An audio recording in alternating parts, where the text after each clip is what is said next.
tons of ethical and legal concerns. I do worry about copyright infringement. In some sense, we may be breaking new ground because somebody could be streaming copyrighted content live. They could be at a concert streaming the concert. And by the time the content owner knows and gives us a DMCA takedown notice, it will have been over.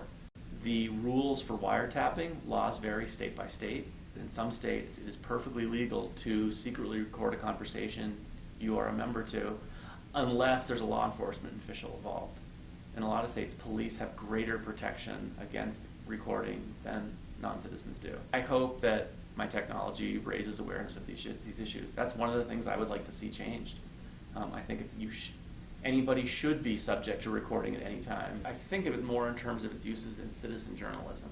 Certainly it's a useful tool for journalists, but journalists are also more likely to have other equipment and to have shown up with a tape recorder and to have thought of these things in advance. We spent a year working on a piece of software and learning a lot and analyzing our mistakes. And then one day I walked into the office and said, boy, you know what would be really neat? And when we decided to wrap up the other company, we closed that one down on a Friday, and Monday started working on Yodl. It's information transparency is what inspired me. I wanted to, by making it simpler to get information disseminated on the internet, the hope is that more of it will be. We don't really enable anything that couldn't be done before. You can get a microcassette recorder, bring it with you, hit play, and then get another device to get it off the microcassette and digitize it, and then you can post it to the internet. But the sheer number of steps involved not only increases the complexity of doing it, but also means that you will only do it if you've planned it in advance.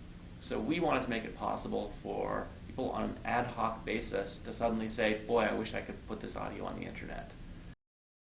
I was thinking of high-risk situations, such as in the Middle East, where you might get your phone confiscated.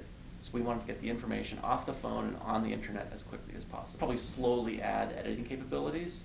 What we'll probably do at the same time is flag edited audio, so that if it is edited, anybody hearing it will be able to see, looking at the file, you're looking at an edited version.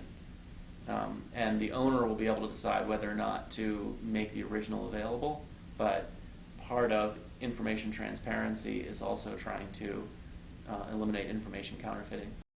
I mean, the original conception for this was thinking through the scenario, if I get pulled over by the police, I should just start recording it, because I've been present for conversations where I thought, that guy's out of line. I'd like to have a record of that. And you might ultimately want to say, hey, I've been recording this, you need to back off. And I started thinking about that in other countries, and maybe even places in the US where I think, boy, you're just going to get your phone taken away at that point. Mm-hmm. So then I thought, so maybe the answer is stream it to the internet so they can't get their phone taken away.